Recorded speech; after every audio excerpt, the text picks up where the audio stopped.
This quick lesson video is all about how to structure your persuasive speech. Persuasive speeches are meant to help change and shape the attitudes, beliefs, and values of the audience that you are speaking to. In order to do that, you need to choose the best organizational pattern or structure for your persuasive speech.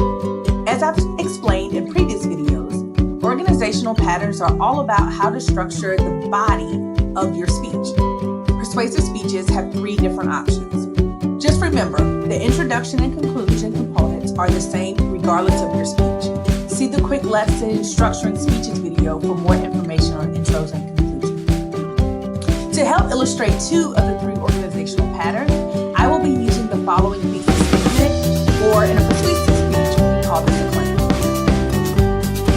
The first is the problem-solution pattern. This pattern describes what is wrong and then proposes a way to make things better.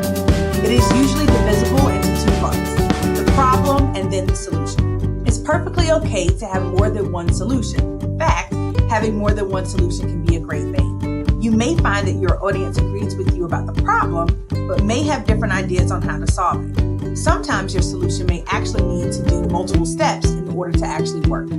Each problem and solution that you identify will be noted as a main point, and then your support and evidence will be your subpoints. Check out the example below on how to structure this pattern. The next pattern is the cause and effect pattern. It's similar to the problem solution because it has two main parts, but for this pattern, you first discuss that something has happened, and then you explain the consequences or effects from that happening. When you discuss the cause, you have to prove that it actually happened and then provide the support. You also have to do the same with the effects. Sometimes you can even combine this pattern and add a third section, which would be solutions. Just like before, it's possible to have multiple causes or even multiple effects for a single topic. So using the same topic as before, here's an example of how to create the cause and effect pattern.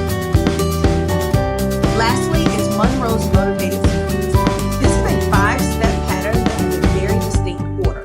Each step represents a main point, so if you're using this pattern, you will have to have 5 main points. Main point number 1 is attention. This is not to be confused with the attention getter in your introduction. This is where you go into even more detail about why the audience should care. Tap into their emotions and really make them see the importance of this topic. Main point number 2, need. This is where you establish that there is a problem, much like you do in the problem-solution pattern. Of course, you have to prove it. Main point number 3, satisfaction. This is where you establish the solution. Again, you can have more than one solution. Main point number 4, visualization. This is where you help the audience envision what life will be like once the solution is in place. Again, you're tapping into their emotions.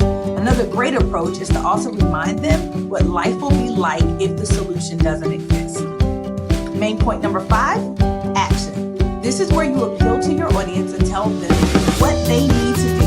How can they contribute to solving the problem? Remember, you will still have to support each one of these main points with your subpoints and research. You have now been given a quick lesson on how to structure the body of a persuasive speech. Now it's about changing the attitudes, beliefs, and values of your audience.